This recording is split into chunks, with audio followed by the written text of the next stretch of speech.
Beneath a bolted cover on Russia's Kola Peninsula lies one of humanity's most ambitious endeavors, the Kola Superdeep Borehole, a 12-kilometer deep hole barely wide enough to fit a human head. Drilled over 2 decades, it stands as the deepest hole ever dug into the earth, revealing unexpected scientific discoveries along the way. Digging this deep is a rare feat, and for good reason. Current technology makes such projects slow, costly, and challenging. Yet, the treasures hidden beneath the Earth's surface have spurred engineering startups to innovate new drilling methods, aiming to reach even greater depths. If successful, these advancements could unlock vast geothermal energy resources, potentially revolutionizing renewable energy without the need for new power plants. One such company, KaiEnergy, is pioneering a novel approach by adapting technology originally developed for nuclear fusion reactors. Based in Houston, Texas, KaiEnergy is working to overcome the barriers of deep drilling, and their claims are bold enough to warrant a closer look. Visiting their facility offers a glimpse into a technology that could transform how we access the Earth's heat. The Earth's core, at roughly 60 degrees Celsius, holds immense thermal energy. 0.1% of the planet's heat could theoretically power humanity's energy needs for 2 million years. However, tapping into this resource is far from straightforward. In places like Iceland, geothermal energy is accessible near the surface, with geysers erupting from the ground, but such locations are rare. Globally, geothermal energy constitutes only a tiny fraction of the energy supply due to the difficulty of reaching sufficient depths. The deeper one drills, the hotter the subsurface becomes, with temperatures rising approximately 30 degrees Celsius per kilometer. Higher temperatures enable more efficient energy extraction, particularly if supercritical steam achieved at around 374 degrees Celsius and 22 megapascals can be produced. Supercritical steam is exceptionally efficient at driving steam turbines, but reaching the depths where it forms is prohibitively expensive with conventional drilling techniques. The cost of drilling escalates exponentially with depth, primarily because extreme conditions wreak havoc on equipment. Heat degrades drill bits, and harder rocks at deeper levels slow progress and increase equipment failure. Replacing a drill bit at the bottom of a kilometer's deep borehole requires pulling up an entire stack of drill pipe, a time-consuming and costly process. Skilled drilling engineers, whose time is expensive, exacerbate these costs. Additionally, boreholes become less stable at greater depths, requiring reinforcement with steel pipes and concrete, which further drives up expenses. A borehole collapse can trap the drill stack, potentially necessitating an entirely new hole. Drilling a pair of 3-kilometer geothermal wells might cost around $6 million, but doubling the depth to 6 kilometers could balloon costs to $27 million. For geothermal power plants which have low operating costs once built, the upfront capital investment, roughly 50% of which comes from drilling, poses the primary financial hurdle.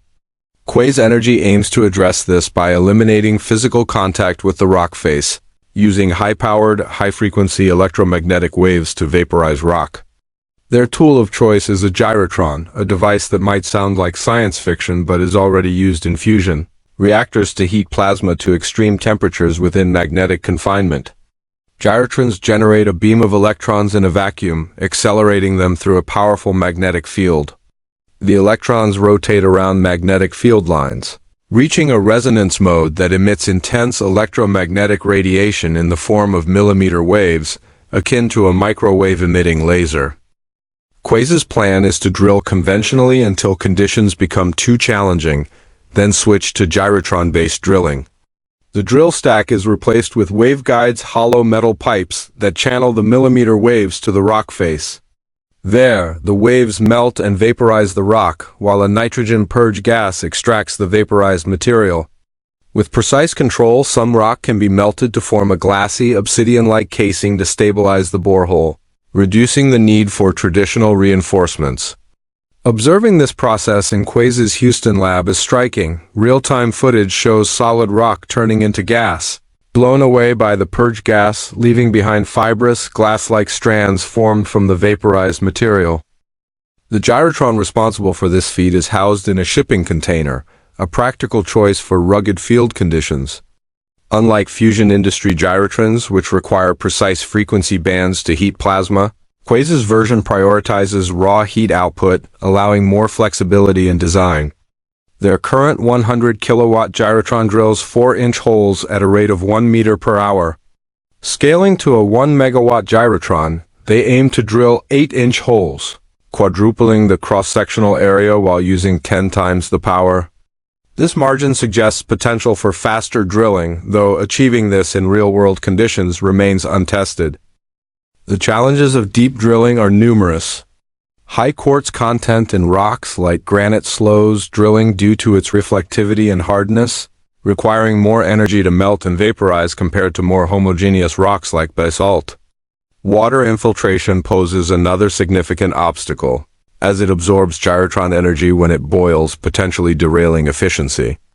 Proposed solutions, such as melting additional material to seal water entry points, are speculative and untested in the field. Quas's lab is filled with test samples, various rocks subjected to different parameters like waveguide distance, gas flow, and wave intensity, demonstrating their efforts to refine the recipe for effective drilling. Basalt, with its lower quartz content, allows faster drilling, while granite demands more energy due to its reflective quartz crystals. Transitioning this technology from lab to field is a monumental task. Quas's gyrotron requires a 50,000-volt DC power supply, far beyond standard grid capabilities, necessitating a custom-built, transportable high-voltage system from Switzerland. Nitrogen generators, pressurized containers, and ruggedized equipment must also be integrated into conventional drilling rigs, all while withstanding harsh field conditions. Quas has raised $91 million since 2020, a testament to investor confidence, but the leap from lab to field is fraught with uncertainty. Their first outdoor drilling tests began in Marble Falls, Texas in July 2025, marking a critical step toward proving the technology's viability. The economic case for Quas's approach hinges on its levelized cost of electricity, LCOE, which accounts for initial capital costs and lifetime operating expenses divided by total energy output. Onshore wind, currently the cheapest electricity source, achieves an LCOE as low as $30 per megawatt hour. Quas's own estimates suggest an LCOE of $115 per megawatt hour in Marble Falls, comparable to nuclear power but less competitive than wind or solar. In more favorable locations, they project costs as low as $68 per megawatt hour, but these figures assume ideal conditions. A 7-kilometer borehole, for instance, would require a $1 million gyrotron, $2.3 million in waveguides, an $8 million rig, and $7.5 million in compressors and pumps, totaling $18.8 million in equipment costs. Electricity costs for the gyrotron at $75 per megawatt hour would add $525,000 for a single 7-kilometer hole under optimal conditions. The obsidian-like casing's ability to stabilize boreholes remains unproven, and any inefficiencies could drive costs higher. If Quas succeeds, the implications are profound. Geothermal energy could complement existing power infrastructure by drilling near fossil fuel plants to supply supercritical steam, keeping turbines operational without new construction. This vision aligns with the urgent need to transition from fossil fuels, leveraging the Earth's heat as a reliable, renewable energy source. However, the technology's success depends on overcoming real-world challenges: water infiltration, equipment durability, and energy efficiency that lab testing cannot fully address. Quas's progress also highlights the role of advanced design tools and innovation. Engineering startups like Quas rely on computer-aided design, CAD software, to develop complex systems. Traditional CAD programs can be costly and cumbersome, but modern solutions like Onshape offer accessible, browser-based platforms for designing, simulating, and collaborating on projects. Onshape supports hobbyists creating 3D printed models and enterprises performing finite element analysis, with real-time collaboration and compliance with regulations like ITAR and EAR.